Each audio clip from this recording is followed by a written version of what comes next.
আসসালামু আলাইকুম, আমি ডক্টর মামুন। আমি আজকে আপনাদের সাথে যক্ষ্মা নিয়ে আলোচনা করব। যক্ষ্মা বা টিবি একই রোগ। কেউ কেউ এটাকে যক্ষ্মা নামে চেনে, কেউ কেউ এটাকে টিবি নামে চেনে।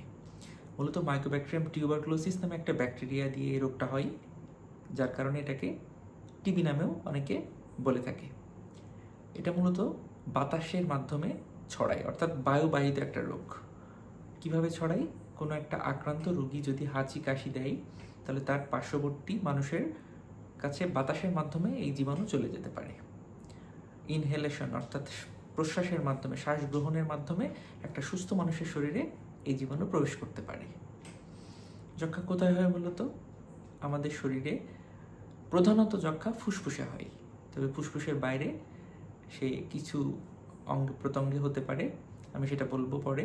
তবে মূলত ফুসফুসে যে যক্ষ্মাটা হয় এটাই কমন। এটাকে পালমোনারি টিবি নামে ডাকা হয় বা ফুসফুসীয় যক্ষ্মা। এই যক্ষ্মাটা আপনার আছে কিনা বা কারো আছে কিনা এটা কীভাবে বুঝবেন? খুব সহজে আমরা কিছু লক্ষণ দেখে এটা বুঝতে পারি।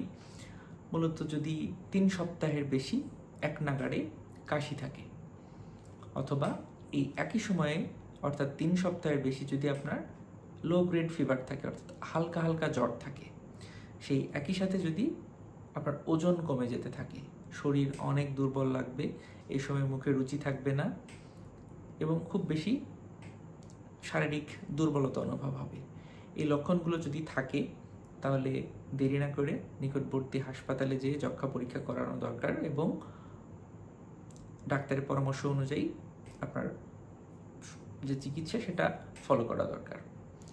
যক্ষ্মা আমি যেটা বললাম যে ফুসফুসের বাইরে শরীরের অন্যান্য অঙ্গে হতে পারে, যেমন এটা আমাদের লসিকা গ্রন্থিতে হয়, এটা আমাদের পেটের নাড়িতেও হতে পারে, এটা আমাদের মেরুদণ্ডের হাড়ে হতে পারে, অর্থাৎ দাঁত, চুল এবং নখ ছাড়া শরীরের সমস্ত অঙ্গে যক্ষ্মা হতে পারে। এই যে ফুসফুসের বাইরে যে যক্ষ্মাটা হয় এটাকে আমরা এক্সট্রা পালমোনারি টিবি বলি। তো এক্সট্রা পালমোনারি টিবির মোস্ট কমন একটা সাইট হচ্ছে লসিকা গ্রন্থি বা লিম্ফ নোড। তো লিম্ফ নোডে যে যক্ষ্মাটা হয় সেটা মূলত গলার অর্থাৎ আমাদের ঘাড়ের দুই পাশে যে সার্ভাইকাল লিম্ফ নোড আছে এখানে মোস্ট কমনলি হয়। এখানে অনেক সময় কি হয়, লসিকা গ্রন্থি ফুলে যেতে পারে, সেই সাথে হালকা জ্বর থাকতে পারে, খুব রেয়ারলি ওজন কমে যেতে পারে এবং একইভাবে খুব বেশি দুর্বল অনুভব হবে, কখনো কখনো লিম্ফ নোডগুলো ফুলে ব্যথা অনুভব হবে। এ ধরনের লক্ষণ থাকলে দ্রুত আপনার ডাক্তারের পরামর্শ নিয়ে রোগ নির্ণয় করা উচিত। এখন আমি বলি আপনাদের সাথে যে কিভাবে আপনি যক্ষ্মা রোগ নির্ণয় করবেন। খুব সহজ কিছু পরীক্ষা নিরীক্ষার মাধ্যমে আমরা যক্ষ্মা রোগ নির্ণয় করতে পারি। মূলত বুকের একটা এক্স রে করার মাধ্যমে, অথবা কফ পরীক্ষা করার মাধ্যমে, অথবা কিছু রক্ত পরীক্ষা আছে যেগুলোর মাধ্যমে আমরা যক্ষ্মা নির্ণয় করতে পারি। আর লসিকা গ্রন্থিতে বা এক্সট্রা পালমোনারি টিবিতে মূলত আমরা এফএনএসি বা বায়োপসি করার মাধ্যমে রোগ নির্ণয় করতে পারি। যদি কারো যক্ষ্মা হয় তাহলে সেই ক্ষেত্রে আমাদের যক্ষ্মার যে ট্রিটমেন্ট রেজিমেন আছে সেটা ফলো করতে হবে। মূলত প্রথমবার কোনো ব্যক্তি যদি যক্ষ্মায় আক্রান্ত হয় তাহলে তার 6 মাসের একটা ট্রিটমেন্ট রেজিমেন শুরু হয়। বাংলাদেশ সরকার এই ওষুধগুলো ফ্রি রোগীদেরকে প্রদান করে থাকে। শুধুমাত্র রোগীদের 6 মাস একটানা ওষুধগুলো খেয়ে যেতে হবে।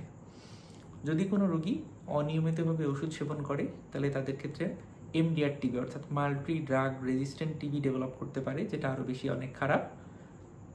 এবং এমডিআর টিবির ক্ষেত্রে রোগীকে 18 মাস পর্যন্ত ওষুধ খেতে হয় এবং ওষুধের পরিমাণ আরও বেড়ে যায় এবং এটা একটা লাইফ থ্রেটেনিং একটা কন্ডিশন।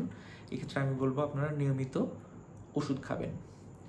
এখানে একটা গুরুত্বপূর্ণ বিষয়, আমি যেহেতু বললাম যে যক্ষ্মা বায়ুবাহিত রোগ, বাতাসের মাধ্যমে ছড়াই, তাহলে একটা যক্ষ্মা রোগী তার বাড়ির যে ফ্যামিলির যে মেম্বারগুলা তারা তো অনিরাপদ, তাহলে তাদেরকে কি করতে হবে? বর্তমানে বাংলাদেশে টিপিটি থেরাপি নামে একটা থেরাপি চালু হয়েছে, টিবি প্রিভেন্টিভ থেরাপি। অর্থাৎ কোনো একটা যক্ষ্মা রোগী তার বাড়ির আশেপাশে অথবা তার বাড়িতে যারা তার সংস্পর্শে আসে তারা যদি পরীক্ষা করে দেখা যায় তাদের যক্ষ্মা নেই, তাহলে তাদেরকে টিপিটি থেরাপি দেওয়া হয়ে থাকে। প্রতি সপ্তাহে ওষুধ 1 দিন করে ওষুধ খেতে হয়, 3 মাস পর্যন্ত এই ওষুধগুলো খেতে হয়।